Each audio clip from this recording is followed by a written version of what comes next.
Welcome, Ben. Thank you for coming on. Whoa. Nice to see What's the you. name? What's the name of this show? Hard and fast. Hard and fast. Nice. That's conjures images. Yeah, exactly. Yeah. There's no Okay. name. It's the show with no name. Okay. So we've gone from like Revolution Talks to Peaky Whiners now to Hard and Fast slash Untitled. You gotta go. You gotta go with the times. You're a professional. I love it. Let's go. Yeah. Oh yeah. Yeah. Well, okay. So you're. So just so people don't know, you are zooming from Canada right now. Indeed. Yes, from Toronto. And we're doing one on conspiracies tonight. So we've got. Oh man, there was loads on there. There's no way that we could do all of them. So I just picked a couple of them. I thought we could chat about. Okay, cool. I'm Uh, interested. I've done no prior research. I'm just gonna react. Yeah, yeah. Well, you would have heard some of it anyway. So Right. I thought we could talk about the obvious one that Craig mentioned, that essentially China is in some way responsible for the coronavirus. So either in terms of like an attempt at like an economic collapse that they can benefit from, or some sort of engineered bioweapon.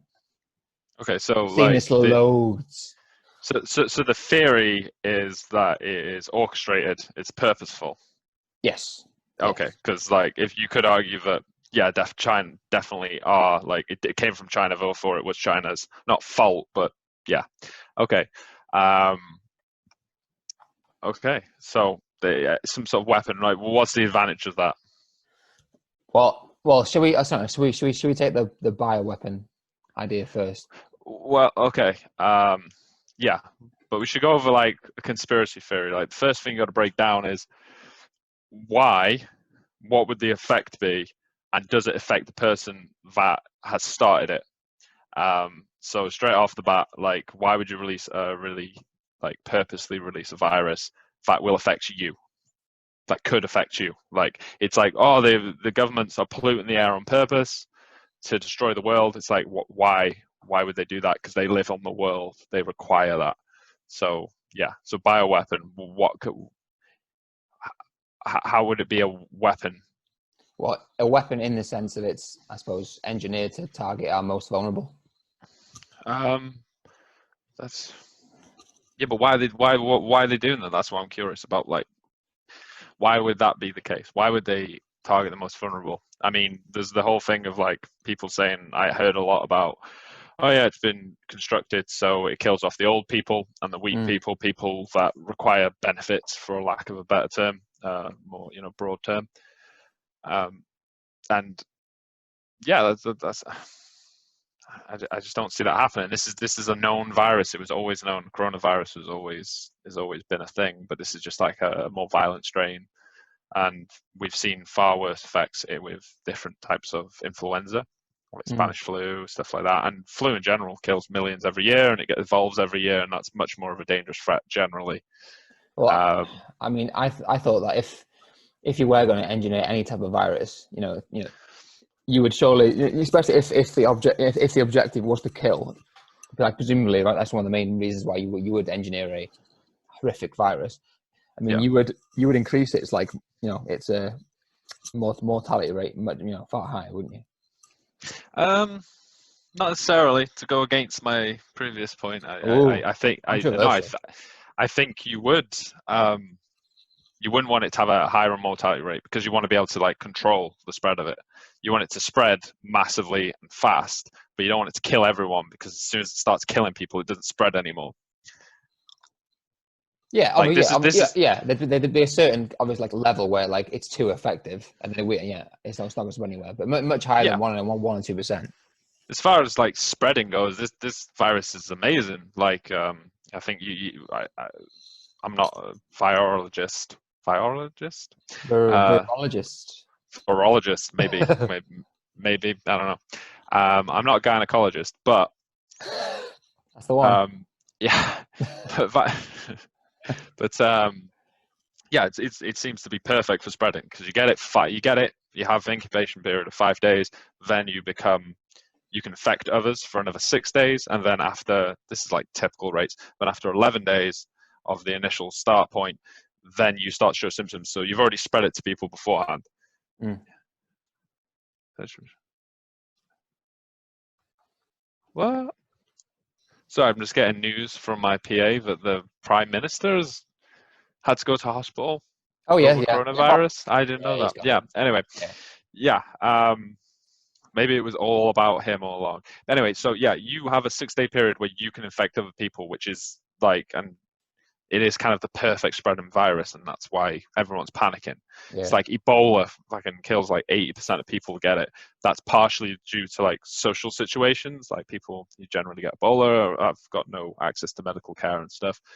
But that would be something you could weaponize and with a much higher effect. But it because it kills everyone like so much, doesn't spread as much. It's harder to spread and like it's more of a violent reaction. I don't think the incubation period is as long. yeah. You're not Well, infectious for as long. So ordinarily, the like there's like a general rule, isn't there, with like diseases that like the more contagious it is, the less serious it tends to be. Unless there's always that one yeah, exception, obviously, but ordinarily that's kind of the way that you typically ones out. could be completely wrong, but I think it's like the reason that it is because if your body is able to fight it, that's when you become infectious because your body's trying to purge. It's building up snot and you're sneezing and stuff, and you're sweating it out because your body's trying to heat up your body, trying to raise your core temperature to kill off the virus and stuff like that. And that's why we become infectious because our body's able to fight it. Like with Ebola, if our bodies really struggle to fucking fight it Yeah. without medical assistance, then yeah, we die pretty fast. And that's why it probably isn't as contagious. Also, like, yeah. So you Go on. go. Well, I was Just, just going to say that if this was engineered by China, yeah. surely you would do it in such a way that it wouldn't massively like affect your own country as well, which it really did. Yeah, but like to go into like more David Icke stuff, it's a hell of a way to control the population, like to make it like more Orwellian. He's always going on about that. David Icke would be a lot more credible if he was able to rein himself in and sort of like see himself from a third party perspective. Like he should probably stop talking about like reptilian overlords and stuff like that. That's actually one that's one mentioned that I was going to ask you about because you have mentioned that before. So we Yeah, should yeah. do that one too. But like if you look at George Orwell, the Orwellian state thing, which is like being able to control the masses, and basically constantly observe them and what they're doing, like Big Brother state sort of thing. This is also a really good virus for that. Like you get everyone not to gather anymore. They can't, like you drill that into them. Like gathering will cause bad things. Don't trust your neighbor. Turning, and also there's a whole thing of like we're no longer accepting cash, so it's all like digital currency, which means that you have no control over your own wealth. Someone else has control over your wealth. So if you do something wrong, they can cut off your wealth with a 0 and a 1. So David Icke was going into that. So yeah, if it was a super weapon from China, it's actually kind of perfect. You want to control your own country. I don't think the super weapon thing sort of suggests that it's been set to kill, like the weapon idea of it. And it's like there's a target, like you would have with a gun or a missile as a target. I don't feel like that kind of doesn't work. But a biological. Go on. Well, it's just that my only issue with that is China being it's obviously a totalitarian communist regime, and they don't need to ask in general. So whether there's a virus or not, don't need to ask what. Sorry. Well, in terms of controlling their population. I don't know. There was a lot of rebellion. Look, like just before Brexit, there was riots in the street by people going like, "Fuck the government! They're all corrupt." There's pedo rings coming out, and there's all sorts of horrible information about the government. Oh, you mean Hong Kong?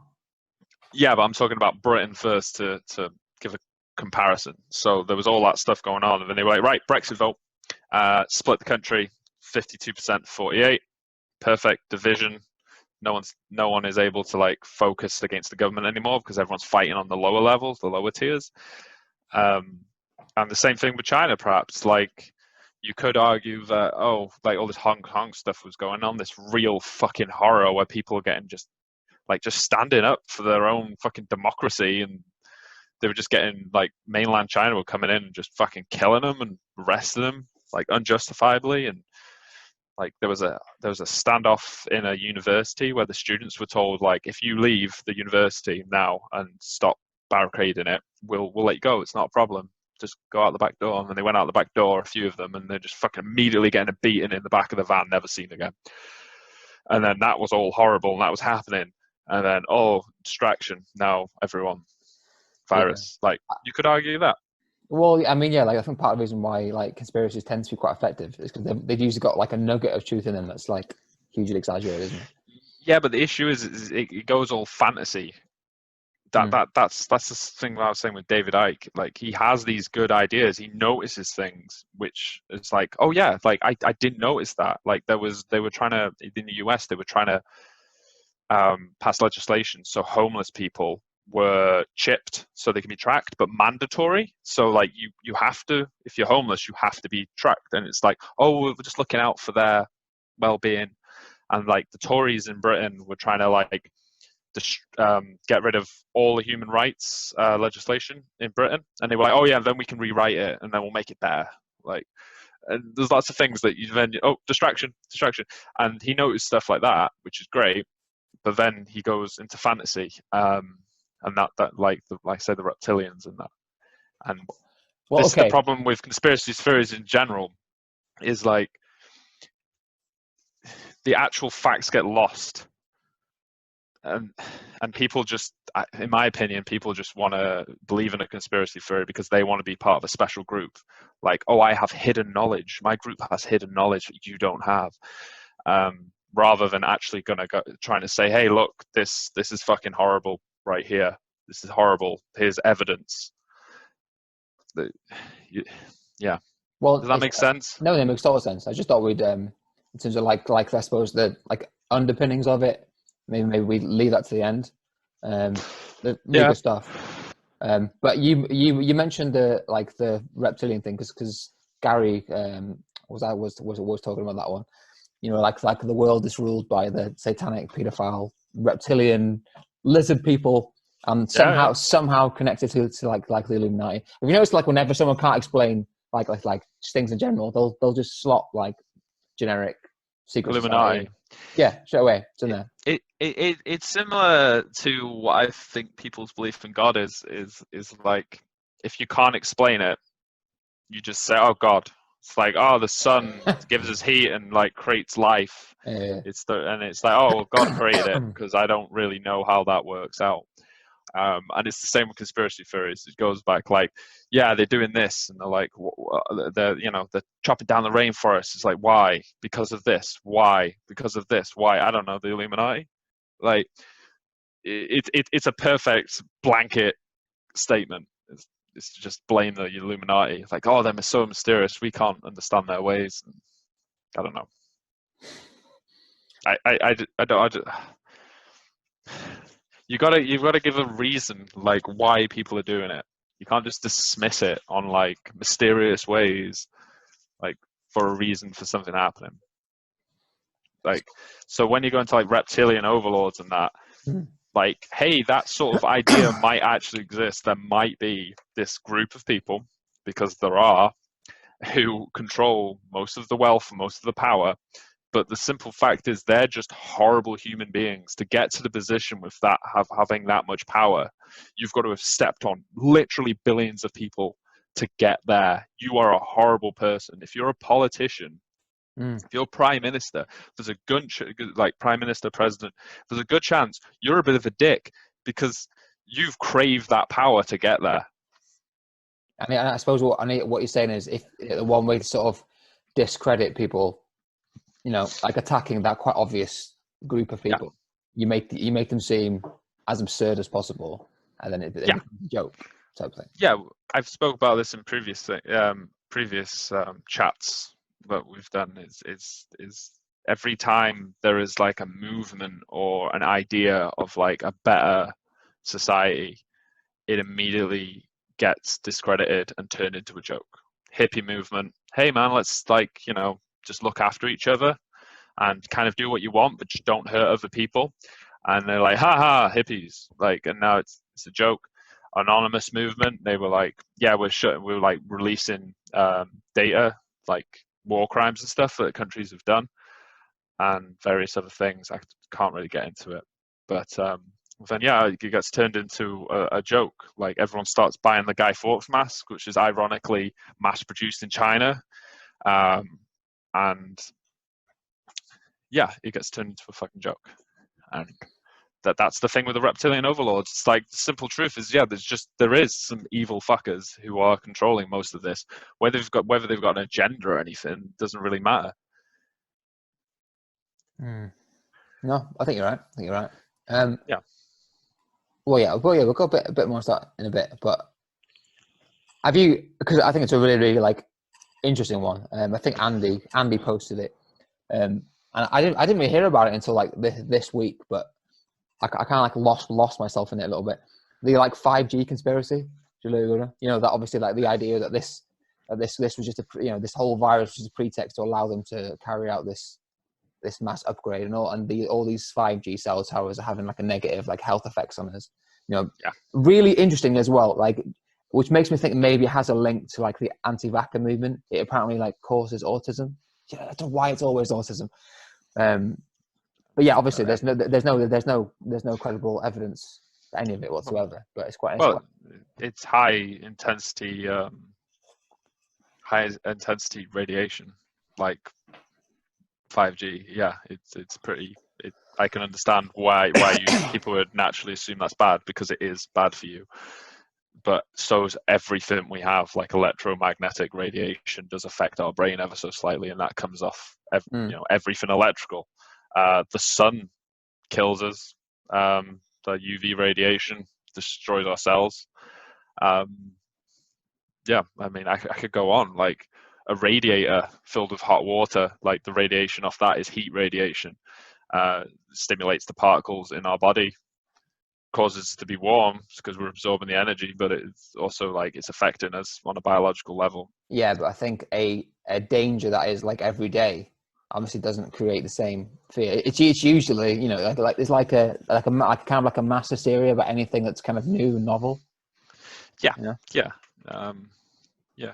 Like, But I'm just saying I can understand the fear of 5G. If you remember, like when we were young, like when mobile phones were coming out, and there was all these horror stories about people having like a Bluetooth headset on or keeping their mobile phone next to their ear all this time, and they're like, "Look, I've got this massive tumor now because of mobile phones." Like, yeah, there is a certain risk with everything you do ever in this world, but it doesn't seem to have affected anything. No one's kicking off that they're getting massive tumors anymore. It's just like, I don't know. it does make me think though, like, because there's like a lot of like similarities with like the people and like the groups and things like that. So like it's kind of like it attracts this certain type of person, and then they will follow this like particular like I don't know, like chemtrails or whatever, right? For a certain amount of time until it becomes like unattainable, you know, and they can't maintain it, and then they'll jump to something else. Like one of the main guys in this movement was also really big in like the UFO movement. Yeah. It's like also like the group that he started. Oh, I didn't find his name before. Is it John? I love the UFO movement. There's so much history to it. Yeah. Fascinating. Granted, it's amazing, but it's not even interesting that there's that link there. Like, there's no reason why they would put that link, but it's the same mentality, isn't it? So I think kind of they tend to feed into one another, kind of quite mutually reinforcing. Is that the famous quote by Arthur C. Clarke? I think it's Arthur C. Clarke who goes like, "There's two possibilities in his universe. One of them is that there is alien life out there, and one of them is there's not." And like, both are terrifying. Yeah, I just needed to mention that because people, if anyone's listening, then they will need that. But there's nothing wrong with the C. Clarke reference. I only found out yesterday that he like invented satellites, like accidentally. Fucking aliens definitely exist. Like it's obvious, just mathematically obvious, and like there's like traces of old like methane and stuff in Mars. So at one point, I think they found bacteria shells as well on Mars. I didn't really look too much into that. But liquid water is prevalent in the the universe and our solar system, we were always looking for planets with liquid water. We were like, oh, if we find liquid water, there's a good chance we're going to find life, but we can't find any anywhere because this is the perfect conditions. And then, oh, Jupiter's moons, like 2 of them have liquid water in it, and Mars had liquid water on it, but previously. But right. just like you were saying though, like that whole movement is like regarded as a complete joke to sort of like be taken less seriously, isn't it? Yeah, because you don't really want people thinking about that. Like there is life out there. You don't need that. You need people focusing on like packing up the Amazon packages and shit. That's pretty important. Yeah, I didn't like hold it much, like I suppose like credence, I suppose. But I can't remember what I like came across, I don't know, something a while back, and like someone I had like mapped out, like where all the sort of like sightings have been clustered and stuff, and counted them out. And like, and like huge, like the vast majority of like sightings in general across like human history have been near like nuclear sites, and like and they were maybe saying that that they're sort of like concerned, obviously, about our technological advancement and our tendency to like kill ourselves essentially. And I thought that was quite interesting. I was like, oh, okay. Really hard to have a nuclear meltdown in a nuclear power plant, to be fair. No, sorry, I meant where they keep all the... No, you're saying like aliens are keeping an eye on our nuclear power plants, which is really nice. It's nice that they came all this way to like do maintenance, keep an eye on it. I mean, if they were really concerned, they could just come down with their apparent godlike, presumably godlike powers and just be like, hey, you need to sort your shit out. We're your daddy now. We would have to deal with that. Although there's that book, never mind. I can't get into that right now. It's a book I've been writing, and I've given away. Debunk, and we're like, well, maybe that's true. No, I like the idea because, like, when we were a kid, do you remember believing in magic, Anton? When you were a kid, like Santa Claus, Easter Bunny, okay. Yeah. You didn't question it. They were like, oh yeah, Santa comes down, to your house, delivers presents. And you're like, oh cool. Like you didn't question it, and you didn't even really have to think about it because you didn't have those like reasoning skills. But as you get older, you realize, hey, there's no magic. Everything's fucking horrible. and you go searching for magic. You search for reason where there is none. You find faces in the clouds, like, which is a sign of schizophrenia, but won't get into that. But you find, like, the whole point of humans is like we're hunter gatherers, and we're supposed to find. The idea is we are naturally like evolved to notice patterns for our survival, and we look for patterns where there are none sometimes, and we look for reason where there is no reason. And it would be really cool to be like, hey, going back to super weapons and reptilians and Illuminati, it'd be really cool to have a reason. Just go, yeah, it was that guy who did this horrible thing, this thing that has affected you. But chances are, like, we're just not in control, but we want to be in control. We want to see a pattern. We want to go, right, that guy did it, so like it will no longer happen, these bad things. I think it's like a combination, isn't it? Like you say, like if you're like confronted with something that you don't understand, we have to kind of imbue some meaning there, or absolutely, like it's why, like, I don't believe in God or anything, but I'm not rude to people that do, because I can understand, like my grandmother, like my father died when I was young, and my grandmother went into sort of religion. She didn't go overly into it, but she used to like believe she could see his ghosts and stuff like that. And I'm like, okay, like that makes absolute sense. Like I'm not being critical of people like that. That's a pretty reasonable reaction to your son dying. Like, and these are reasonable reactions to this. There's a pandemic. We're looking for people to blame. And so what it makes the incomprehensible comprehensible. Yeah, exactly. It's like you have, like, because of this, we're having some like visa issues and staying in Canada, and we don't know if we're going to stay here. And I got to keep coming back to the same thing that I discovered probably in my early 20s is like the the the ability to not just realize but like implement the fact that I have no control of this situation. Time, you can't let it affect you if you have no control over it. Otherwise, you're just gonna make yourself worse. Yeah, You know, but if like if, I but was if you on. feel that you have some like insider knowledge, it gives you that illusion of more control, doesn't it? Yeah, yeah. But really, we should just let go of that and focus on the facts of what's going on. It's like it doesn't matter who started this virus. The fact is, it's there. No one started the virus lightly, but you know, Right. you know what I'm saying. Yeah, yeah. But yeah, it's time to be like, okay, the virus is there. Let's not reason as to why it's happened quite yet. Let's just like deal with the attack of this, and then after that, maybe we should look into, you know, not overpopulating the planet and fucking everything up, and maybe we should take some more precautions because this kind of pandemic is mild compared to the predictions of many, many great men and women who have said this is coming. This has been coming a long time. Like pandemics coming, and we've just gone, nah, it's not going to happen because we're quite privileged in the areas that we live. No, thanks, Ben. To be honest, I think you've pretty much answered that one. That's pretty satisfactory. One thing that I did want to throw in there though, like, what do you think about like the role of like misinformation in these things? Because I think it's like a large factor as to why, well, not only why they spread so fast, why they're so influential. It's because we're sort of bombarded with like just so much information. Yeah. You know, and sometimes in areas that require obviously a high level of expertise, and when you can like combine that with that like criticism of experts, it kind of combines into a perfect storm of stupid. Yeah.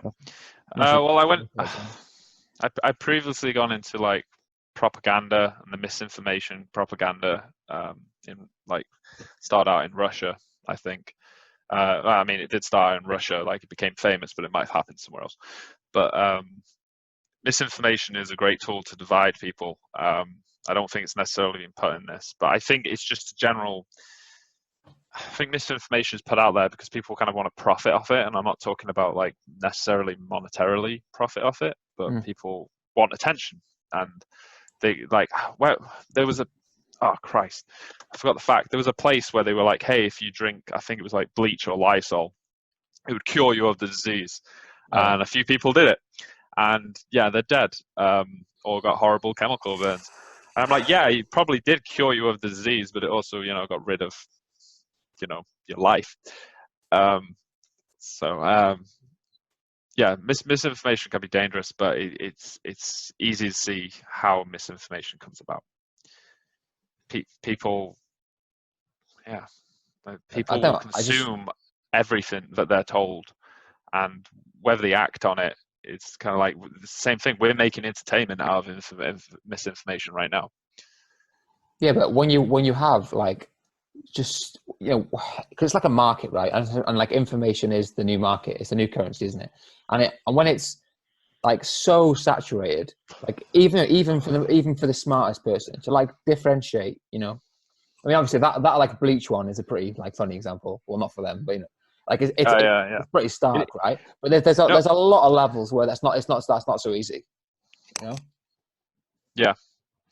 I don't know. Like honestly, every time I'm trying to give you an answer about misinformation, I just immediately feel exhausted.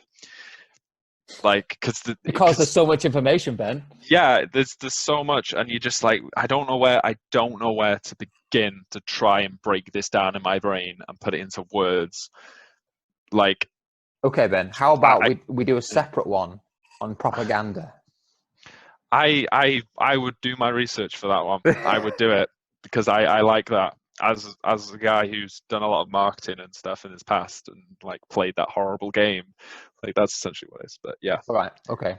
Well, we will do a future one on propaganda and misinformation because it seems like there's far more in there than we can cover. It's exhausting. Needless to say, there's misinformation out there, but just put it through your brain, before you listen to it. It's not fact because it's written. And that goes for the older generation as well. Just because you're told something on the news doesn't mean it's true. Stop it. um, please do your logical thinking. Do your thought process on that. Just, If you yeah. notice, whenever Drinking bleach something cures is the written, virus. Just you cannot end on that. no, We will not end on no, that. no. Don't end on that. But like, if you hear that bleach cures the virus, you should. I don't understand what happened between them hearing that information and them drinking the bleach. Was it immediate? Like, was it immediate? Did they already have the bleach in hand and they were just told the virus? Like, someone coughed in their ear with the virus while they were told that bleach would cure it while it was in their hand, and then I would immediately made like a to mistake. think that there was at Like, least like like an internal discussion going on. You were like a devil and an angel, and they were like, it's probably going to kill you, but it's going to kill the virus. So, and there was a back and forth, and yeah, the devil won. oh, I would love to know these people. Like, but as soon as that happened, as soon as I got to know these people, it'd be incredibly sad. And yeah, it wouldn't be funny anymore. Well, I'm going to stop the recording now, Ben. But I just like to say thank you very much for coming on today. It's been really fun. Okay, don't drink bleach. Don't do it.